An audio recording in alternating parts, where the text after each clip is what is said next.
Primogenesis. Ever heard of that?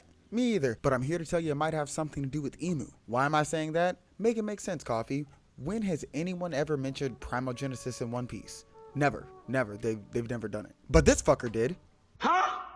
This is Ultima, and I've never in my unquantifiable years on this pool of humans seen anyone more similar to this bitch. Now, I'm not known for long videos because I'm not known for a long attention span, so let's quit wasting time and let's start putting some bugs in some brains. This is, as stated, Ultima, the giant douche of Final Fantasy 16. For the record, every video game antagonist is labeled as giant douche in my brain for reference purposes. But anyway, just like One Piece, the Japanese at Square did a very good job hiding the big bad of the series and its plan. Notice I said its plan, as I will be referring to Emu in the same vein. But in the Demon Slayer-esque light show that is Final Fantasy 16, I got introduced to this thing speaking all prophetic like. And when people just walk in the door and I hear them speak in prophecies, I automatically think, boss bitch. But this guy, he's got some secrets. Ah, snap. Spoilers for Final Fantasy 16 if you even care. But let's drop back into One Piece real quick. Emu, just as mysterious as Ultima. Obviously powerful, whether it's giving commands or strength, it's there. No discussion needed for that.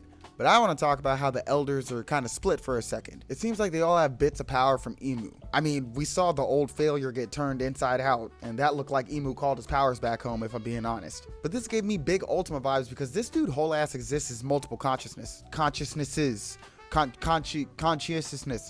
You know what I'm trying to say. Now, I don't know if all of his race just looks alike, because he kind of said some weird stuff that'll make you think that. But if that's true, bro might be black, dude. I mean, I got arrested for being the wrong black guy once, so people really do think we all look alike. At least here in Indiana they do. But anywho, and aside from the strange splits between multiple personalities and potential Emu satellites, we have this scene. And this is what I really want to talk about, and how much it feels like some One Piece shit. Now I'm gonna let this whole scene play out, so listen carefully to what they say, okay? Here it is.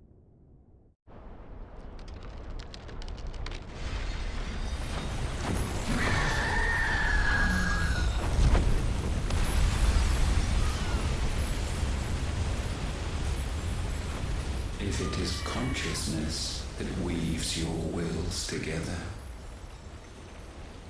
consciousness that blurs the boundary between your own will and that of others, then we shall set you apart once more. The ties that bind you shall be severed, and humanity return to its proper place.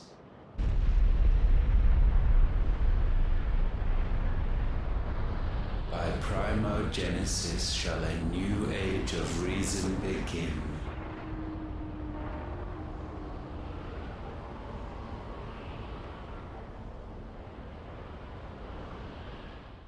Okay, let's talk about this. Ultima says, if it's consciousness that weaves your wills together, consciousness that blurs the boundary between your own will and that of others, then we shall set you apart once more. The ties that bind you severed, and humanity return to its proper place. That gives me big part 1 of the Harley text vibes. Flames engulfed the land, and humans succumbed to their desires, touching the forbidden sun. The enslaved prayed, and the sun god appeared. The earth god was enraged, and together with the serpent of infernal flames, shrouded the world in death and darkness. They would never meet again. Final Fantasy 16 and One Piece are both heavily political pieces of media. What aspect? You raggedy bitch.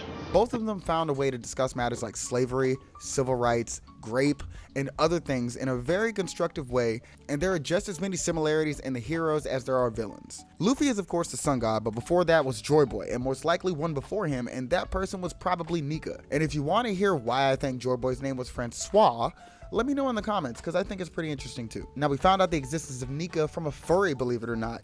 And yup, Nika is One Piece Nat Turner. Both of them failed at their slave revolts. But hey, they tried, okay? Bronze trophy. But just like Nika, Clive is called for out of a want and need for freedom by the bearers. Bearers are magic users, and all users are marked and used as slaves. I'm talking waking up the homie to relight the furnace at 3 in the morning type stuff. But the caveat is that the more magic they use, the closer it puts them to death. Like overworking Kuma. God, I hate you, Charlos. And speaking of celestial dragons, currently we're on God Valley in the manga flashback, and the chapter titled Ultimate was the first mention of God Valley. That's funny to me. Later I'll be doing a video specifically on Luffy and Clive, but Spark notes without spoiling, they both are symbols of the sun and freedom in their respective worlds. Luffy as the sun god and Clive as the only dominant who can possess the power of the others. This is because Clive is the dominant of Ifrit, which seemed impossible at the time to have two dominants of the same element when there was already the Phoenix. But Ifrit is Ultima's original body, and Clive is to be the next vessel.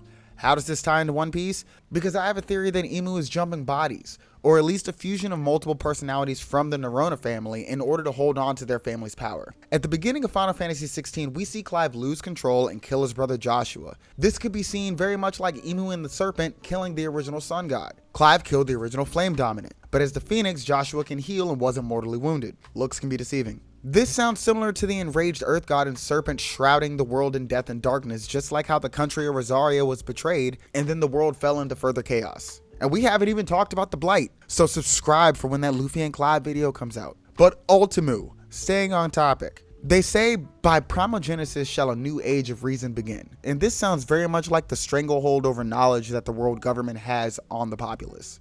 The people of both of these worlds get subjugation of the masses, information withheld with joy, and slaves. Oh my god, the slaves. Name is Toby. Kunta Kinte. Damn. Damn, kind of hitting home a little harder than I thought I would. I mean, at least they don't have the NSA listening in on us. Fuck yeah!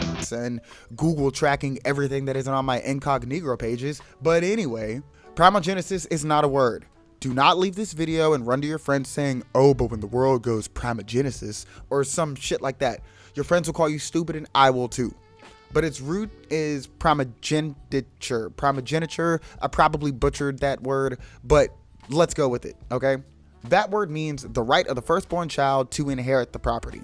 And this goes with my theory that Imu was the firstborn Nerona child and chose to claim the world as their birthright. And if they were at odds with the other members of the Nerona family, this would kind of give credence to Vegapunk's words of not knowing who was right or wrong and not wanting to push a certain narrative, or basically repeating history, because isn't that what everyone else did? Push a narrative that no one knew was true. But I digress. Because if only one member of the Nerona family brought shame to an entire family, then one, that's a One Piece Celestial Dragon shit, because Don Quixote homing was kind of the same thing. And two, that one apple has spoiled the whole bunch's reputation. The next part is based on this video that follows, and listen to Ultima in this. And excuse the, you know. Men, you are as meek as all the others.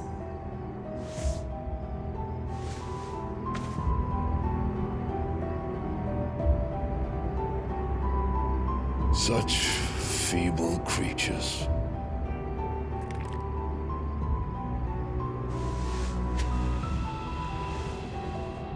Gifted the power of icons, yet slaves to fickle emotions which usher you to your doom.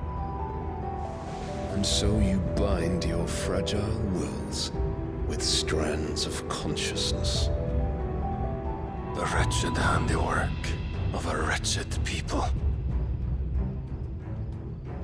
The sons of fire were united at last, and for but a moment, their flame burned bright. So this is Barnabas, Ultima's bitch. Giving some man-mare vibes here, am I right? But Ultima said, men, you're as meek as all the others. And that is a page straight out of a World Noble vocabulary book. Gods addressing lowly humans like a human to an ant. Such feeble creatures, gifted power yet slaves to fickle emotions which usher you to your doom. Now if you remove icons and replace it with devil fruits, then that's a pretty fitting statement. The people of the One Piece world given so much power, but instead of using it to bring the world back into the light, they choose to follow their own emotions and satisfy their greed. Of course this isn't everyone, but then we go back to one bad apple spoils a bunch.